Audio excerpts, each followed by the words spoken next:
جی ناظرین، میں آپ کو اپنے پلیٹ فارم پر خوش آمدید کہتا ہوں۔ ناظرین، ہمیں پتہ ہے کہ ہم کیونکہ ابھی ایجوکیشن سسٹم کا پروجیکٹ شروع کیا ہوا ہے جو انسانیت کے لیے ہے۔ پوری دنیا کے اندر جو مروج ایجوکیشن سسٹم ہے ان پہ ہم کام کر رہے ہیں۔ تو جب اس پہ کام کرتے ہوئے ہم نے یہ محسوس کیا کہ اس دنیا میں ایک پیرالل ایک اور بھی ایجوکیشن سسٹم موجود ہے جس کو کوئی کنٹرول نہیں کرتا، اس کو کوئی ریگولیٹ نہیں کرتا، اس کو کوئی فنانس نہیں کرتا، لیکن پھر بھی وہ چل رہا ہے۔ وہ بادلوں کی طرح، وہ ہواؤں کی طرح، وہ سورج کی شعاعوں کی طرح بڑھتا ہی چلتا جا رہا ہے۔ اور اس چیز کی مجھے بڑی حیرانگی بھی ہوئی۔ میں نے جو ڈفرینٹ ایکسپرٹس تھے ان سے جب ڈسکس کیا کہ ایسا بھی کوئی دنیا میں سسٹم ایجوکیشن کا موجود ہے، تعلیم کا، تربیت کا، جس کا کوئی انفراسٹرکچر بھی نہ ہو، جس کا کوئی مخصوص HR ہیومن ریسورس ڈپارٹمنٹ بھی نہ ہو، جس کی کہیں پہ فنڈنگ کی بھی کوئی مخصوص بجٹ موجود نہ ہو، تو لیکن پھر بھی وہ اپنے مخصوص آرگینک انداز میں بڑی خوبصورتی سے چل رہا ہو۔ بلکہ اگر میں یہ بات کروں، اسی ایجوکیشن کی سسٹم کی بنیاد پہ اس پورے دنیا ریگولیٹ اور کنٹرول ہوتی ہے، اس کے انفلوئنس میں ہے۔ باقی ٹھیک ہے، اور بھی کئی سارے پولیٹیکل فیکٹرز ہو سکتے ہیں کہ جو ہماری زندگی کو، سماج کو، دنیا کو، بزنسز کو کنٹرول اور ریگولیٹ کرتے ہیں، چاہے وہ ورلڈ وائڈ کارپوریٹ بزنسز ہوں، سوشل میڈیا ہو، وہ چاہے گوگل ہو، مائیکروسافٹ ہو، یہ بھی ٹھیک ہے، انسان کو کنٹرول کرتے ہیں۔ لیکن اس کے ساتھ ساتھ جو دنیا کے مذاہب ہیں، جو دنیا کی فکر مین جو فلاسفیز ہیں، وہ بھی اس پوری انسانیت کو، پوری دنیا کو کنٹرول اور ریگولیٹ کرتے ہیں۔ ہاں، جو میں بات کرنا چاہ رہا ہوں وہ یہ ہے کہ اللہ نے کیونکہ یہ وعدہ کیا ہوا ہے بنی نوع انسان کے ساتھ کہ ہماری ہدایت کے لیے وہ آخر تک اس کائنات کے ختم ہونے تک اس کا اہتمام موجود رہے گا۔ ٹھیک ہے، انبیاء کا اور اللہ کے میسنجرز کا وہ سلسلہ بند ہو گیا، لیکن جو ایویڈنسز ہیں اور جو ہدایت کے جو ڈفرینٹ منبع ہیں، جو ان کی رستے ہیں، وہ بہرحال اپنی جگہ پہ موجود ہیں، اور اسی کی میں آج بات کرنا چاہ رہا ہوں۔ اور وہ ایسا مستحکم مضبوط سسٹم ہے کہ اس کو ہم محسوس بھی کرتے ہیں، وہ اپنی جگہ پہ موجود بھی ہے، اور وہ یہ بھی ہمیں پتہ ہے کہ وہ کبھی ختم نہیں ہوگا۔ ہاں، جو میں بات کرنا چاہ رہا ہوں وہ یہ ہے کہ جو کریکلم ہے، جو سلیبس ہے، وہ بھی بڑا امپارٹنٹ ہوتا ہے۔ ہاں، تو یہ جو مذاہب کا علم ہے، اس کی جو تربیت ہے، اس کی جو ٹریننگ ہے، اس کا جو سسٹم موجود ہے، اس کے بھی اپنے کریکلم اپنی جگہ پہ موجود ہیں۔ میں جو بات کرنا چاہ رہا ہوں وہ یہ ہے کہ ٹھیک ہے، موسیٰ علیہ السلام کے جو فالوورز جوز دنیا کے اندر موجود ہیں، عیسیٰ علیہ السلام کے فالوورز کرسچن کی شکل میں اس دنیا میں موجود ہیں، مسلم جو لاسٹ فلاسفی ہے، جو کوڈ آف لائف ہے، وہ بھی اپنی پوری قوت کے ساتھ اس دنیا میں موجود ہیں۔ باقی جو مذاہب ہیں، جو چاہے ہندو مت ہو، چاہے بدھسٹ ہوں، چاہے آتش پرست ہوں، یا اور کئی سارے مذاہب ہیں، ان کے پاس کیونکہ کوئی ہولی پرافٹ نہیں ہے، ان کے پاس کوئی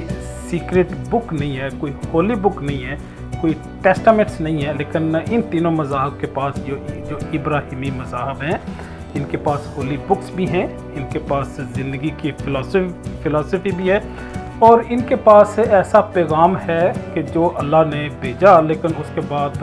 اپنی مخصوص شکل میں، مخصوص عہد اور زمانے تک وہ محدود تھا، لیکن انہوں نے پھر بھی ان کو آگے چلانے کی کوشش کی۔ اگرچہ وہ چل نہیں پا رہا، لیکن پھر بھی وہ اپنے تئیں کوشش کر رہے ہیں کہ اسی جوڈازم کو، کرسچینٹی کو آگے تک چلائیں۔ لیکن اسلام کیونکہ ایک مکمل ضابطۂ حیات ہے جو انسانی زندگی کے سارے تقاضوں کو پورا کرتا ہے، جس کے اندر فیملی سسٹم بھی موجود ہے، جس کے اندر پولیٹیکل سسٹم بھی معاشرے کو کنٹرول اور ریگولیٹ کرنے کے حوالے سے بھی ایک ڈاکٹرین موجود ہے اور یہ قیامت تک موجود رہے گی، کیونکہ اللہ نے اس کی حفاظت کا خود ذمہ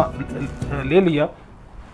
کہ نحن نزلنا الذکر وانا لہ لحافظون۔ اللہ نے اسی ذکر، اسی قرآن، اسی کلام کو ہمارے سپرد کیا اور خود ہی اس کی حفاظت کی ذمہ داری بھی لے لی۔ تو گویا یہ قیامت تک یہ نسخہ، یہ کلام اپنی جگہ پہ اصلی شکل میں موجود رہے گا۔ جو میں بات کرنا چاہ رہا ہوں وہ یہ ہے کہ جو ایجوکیشن کا سسٹم ہے، ہمارے نبی علیہ الصلوۃ والسلام پہ جب پہلی وحی نازل ہوئی، اس میں جو جبرائیل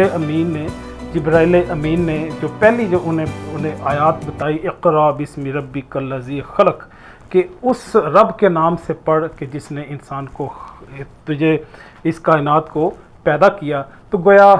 اسلام کا آغاز ہی اقرا سے ہوا، پڑھنے سے ہوا، تعلیم سے ہوا، تعلم سے ہوا۔ دوسری بات یہ ہے کہ جو ہمارے نبی ہیں انہوں نے زندگی میں ہر کام کیا اور اپنی انتہا تک کیا، اپنے عروج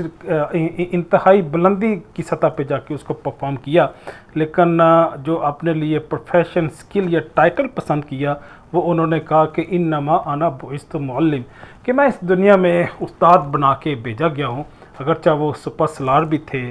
وہ خاوند کی حیثیت سے بھی انہوں نے ایک رول ماڈل پیش کیا، انہوں نے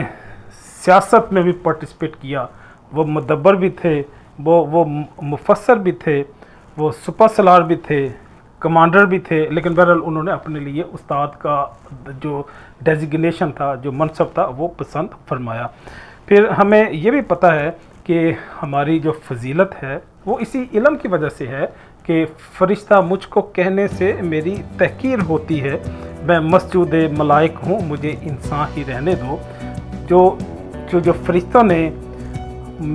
بابا آدم کو، ہمارے بابا کو جو سجدہ کیا، اسی علم ہی کی بنیاد پہ کیا تھا۔ تو یہ علم کا یہ جو سسٹم ہے، ایجوکیشن کا، تعلیم کا، تعلم کا، تربیت کا، وہ سسٹم ہے، وہ قیامت تک جاری رہے گا، وہ کبھی ختم نہیں ہوگا۔ تو یہ جو سسٹم ہے ایجوکیشن کا، جس کو ہم ڈیوائن پروفیٹک سسٹم کہتے ہیں، یہاں پہ کیونکہ پروفیسنگ ہوتی ہے، یہاں پہ جو پروفٹس ہیں، میسنجرز ہیں، اپوسٹلس ہیں، وہ یہاں پہ انگیج ہوتے ہیں۔ اللہ کے برگزیدہ لوگ اپنا پیغام، یہ اللہ کا پیغام ہم تک پہنچاتے ہیں۔ تو اس لیے ہم اس کو ڈیوائن پروفیٹک ایجوکیشن سسٹم کا نام دیا ہے، اور اسی نام کے ساتھ ہم اس کو آگے لے کے چلیں گے، اور اس کا پوری کائنات میں ایک امپیکٹ ہے، اس کا انفلوئنس ہے۔ ہمیں پتہ ہے کہ جو صدیوں تک جو جیوڈزم ہے، ان پہ تشدد بھی ہوا، ان پہ ظلم بھی ہوا، لیکن پھر بھی وہ قائم ہے۔ کیوں قائم ہے؟ کیونکہ ان کے پاس ایک ہولی بک تھی، ان کے پاس ایک پیغمبر تھے جن کو وہ ساتھ آگے لے کے چلے۔ اسی طرح میں کرسچینٹی کی بھی بات کروں، جو 12 کے 12 حواری تھے، وہ غیر فطری موت اس دنیا سے رخصت ہوئے، اور ان کی پروسیکیوشن ہوئی،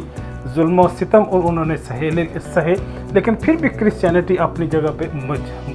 موجود رہی۔ جو حق ہے، سچ ہے، وہ بہرحال لوگوں، جو حکومت کے لوگ ہوتے ہیں، جو صاحب اقتدار ہوتے ہیں، ان کے لیے یہ مشکل ہوتا ہے کہ حق بات کو برداشت کریں، کیونکہ ان کا اقتدار وہ کیونکہ چھننے کا اندیشہ ہوتا ہے، تو اس لیے وہ کوشش کرتے ہیں کہ ان چیزوں کو اپنے لیول پہ مینج کر دیں اور ان کو سپریس کریں۔ تو جو میں بات کرنا چاہ رہا ہوں وہ یہ ہے کہ ایک الگ سے اس دنیا کے اندر، اس کائنات میں ایجوکیشن کا سسٹم موجود ہے، جس کو ڈائریکٹلی اللہ کی تائید حاصل ہے، اور اللہ کے برگزیدہ لوگ اس کے فیکلٹی ممبر ہیں، انہیں کسی سے کوئی تنخواہ نہیں ملتی، وہ اللہ سے ہی اپنا ریوارڈ مانگتے ہیں، اور اسی سے خیر و برکت اور آخرت کی جو بخشش ہے اس کے وہ دعوے دار ہوتے ہیں، اور اس کے وہ طلبگار ہوتے ہیں۔ اور یہ سسٹم جو ہے، یہ سسٹم معاشرے کے اندر توازن بھی قائم کرتا ہے، اور انسانیت میں بنی نوع انسان میں جو خیر کا عنصر اگر باقی ہے تو اسی ایجوکیشن سسٹم کی وجہ سے موجود ہے، جس کی آج میں نے آپ کے سامنے بات کی۔ یہ ایجوکیشن سسٹم جب سے انسان پیدا ہوا تب سے ہے، اور جب سے بنی نوع انسان اس دنیا میں رہے گی، یہ ایجوکیشن سسٹم رہے گا۔